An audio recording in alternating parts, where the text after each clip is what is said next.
Lori is in Delaware, and she's quite upset, and we want to lead with this. Hello, Lori. Welcome to the program.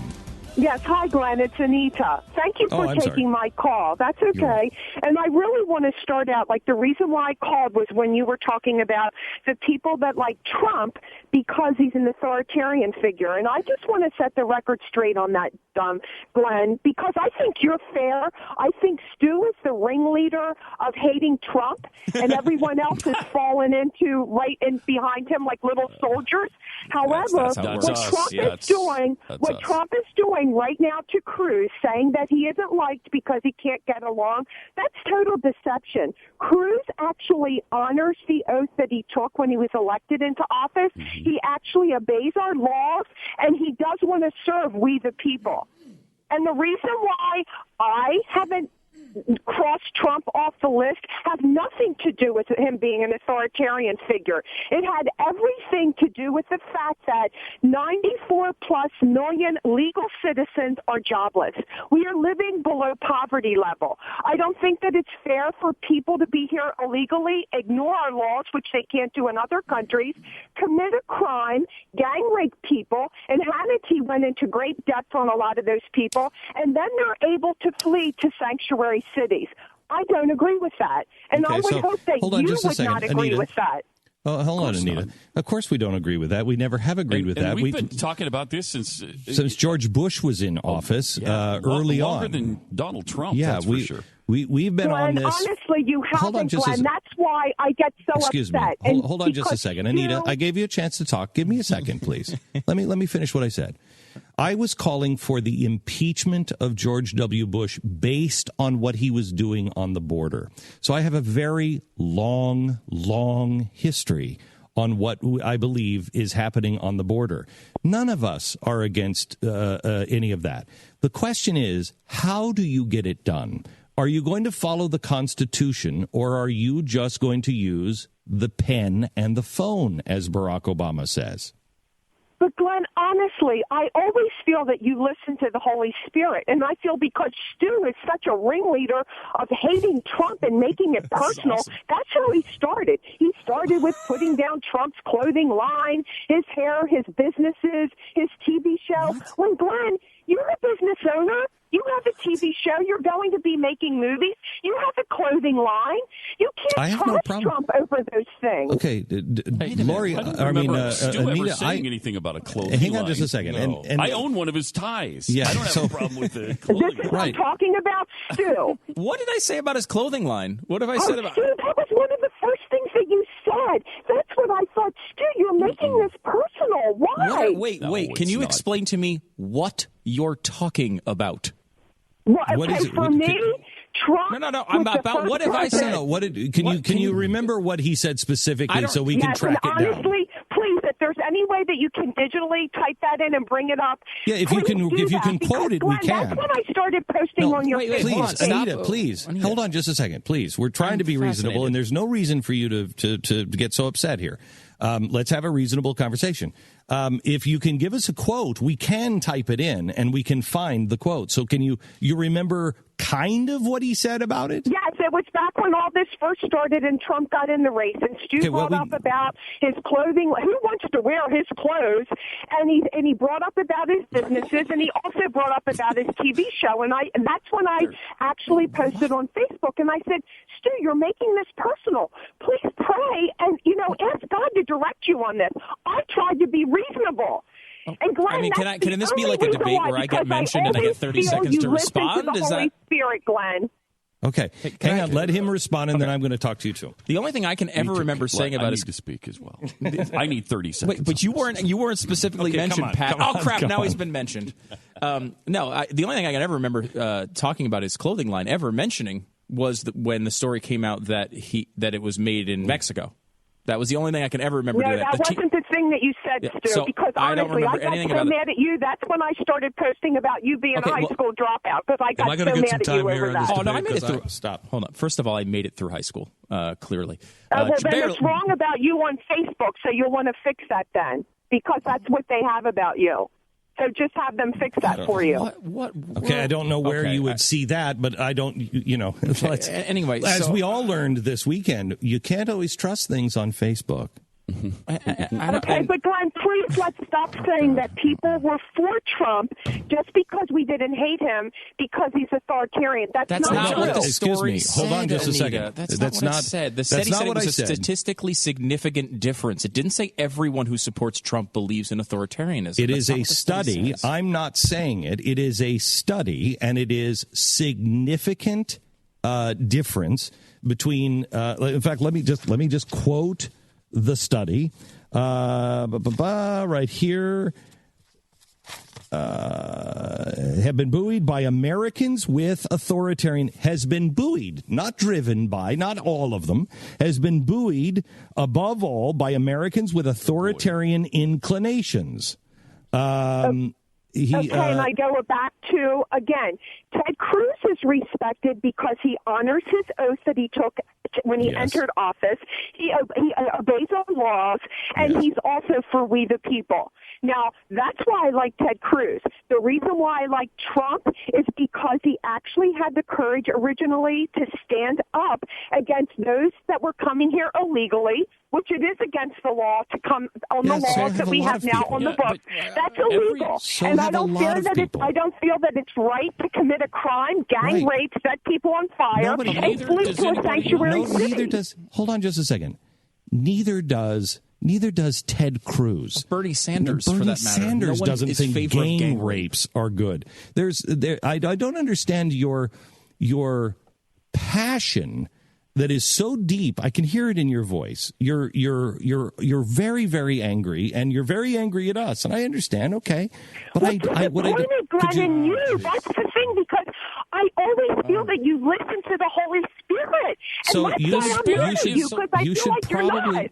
If listen to yourself, are you going to listen to yourself? Listen to yourself. You might want to ask if you believe that I do listen to the Spirit, and you're being driven. Holy Spirit. Yes, it's the same thing. If you're listening, if you believe that I listen to the Holy Spirit, and you are being driven here with such anger that you might want to question if you're hearing the Spirit. Because again, I don't like when you infer that anyone that was never did. That's what you heard. That's what you heard. Like an authoritarian figure. No, even if that is what. The study. That's so far off base, Glenn. That really is what.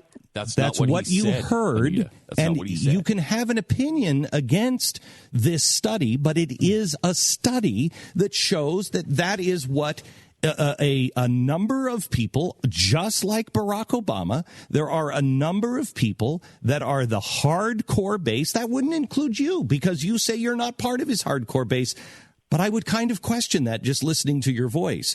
Glenn, read all the comments on your Facebook page. I mean, you've got to look at that. That's why I prayed over and over. I would say, Glenn, please read. Please read. What am I supposed to learn from that? What am I? I don't think the Holy Spirit is directing us to Facebook. And I don't think the Holy Spirit is directing me.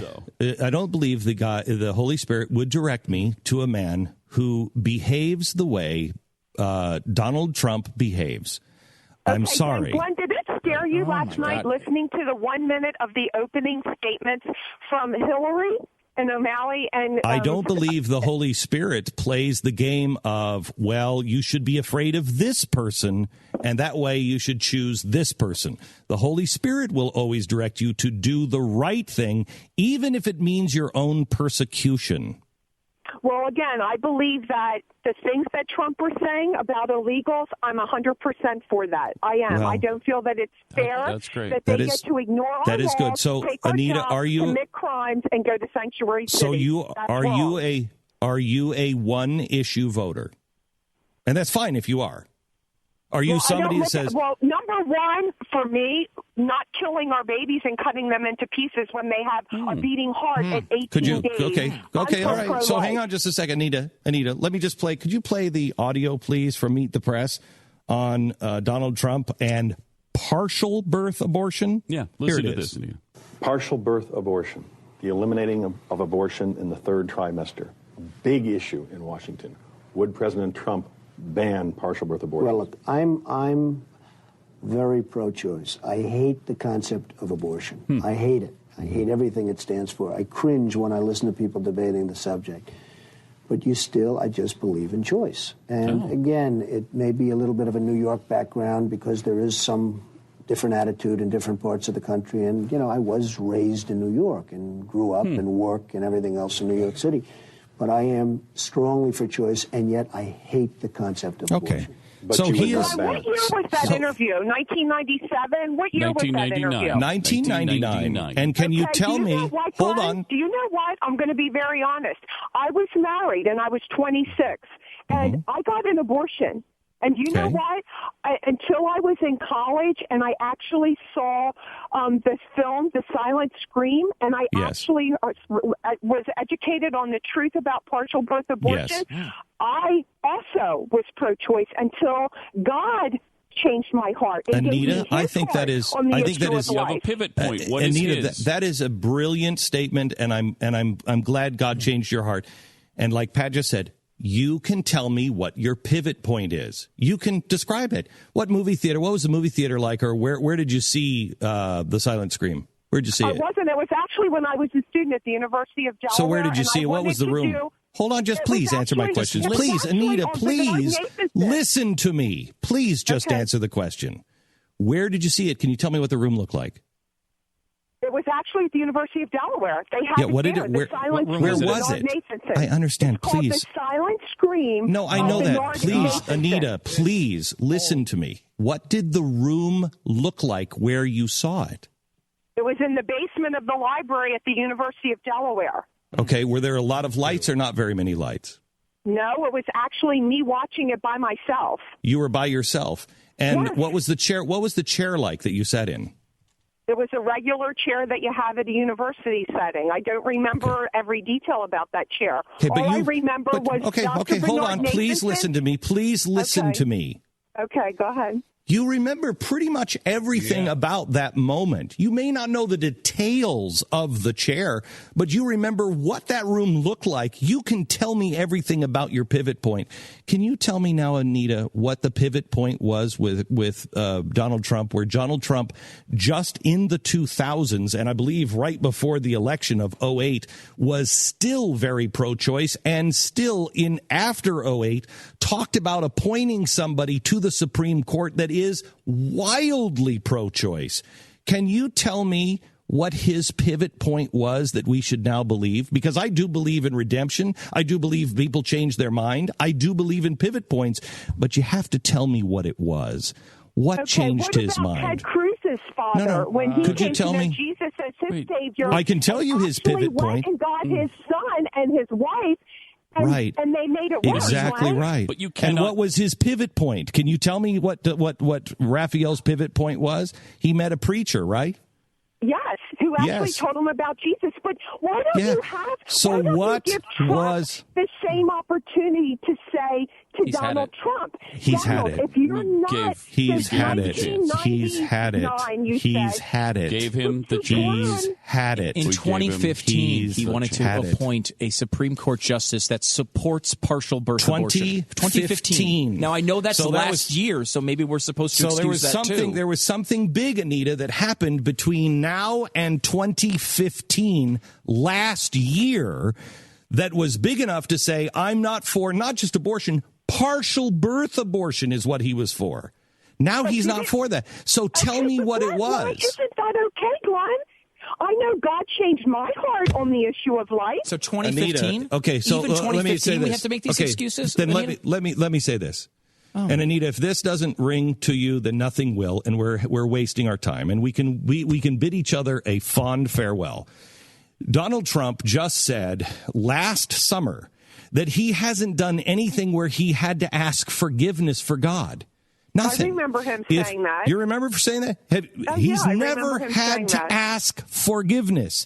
If you are for and advocating partial birth abortion, and then you have something happen in your life, which we don't know about, something happen in your life that is so jarring that in a 6-month period, you can say, I am not only am I not for partial birth abortion, I'm not for any abortion. Something happened in your life, and it would drive you enough to your knees to say, Lord, please forgive me for advocating for partial birth abortion and all abortion. Please forgive me. If he can't tell you... Would you be willing to have Donald Trump on and say that? What you just said right now, would you be willing Anita. to have him on and say that to him? We've invited him. He's refused. He's refused. He's not going to come on because he doesn't have the balls to face actual questions. Obviously. Well, I don't think that's very Christ-like, you just saying that. And again, I just... Okay, Anita, thank you. I appreciate it. He sure can. The level. He sure can. Thank you so much, Anita. I appreciate it. The level. This is the kind of circular arguments you get.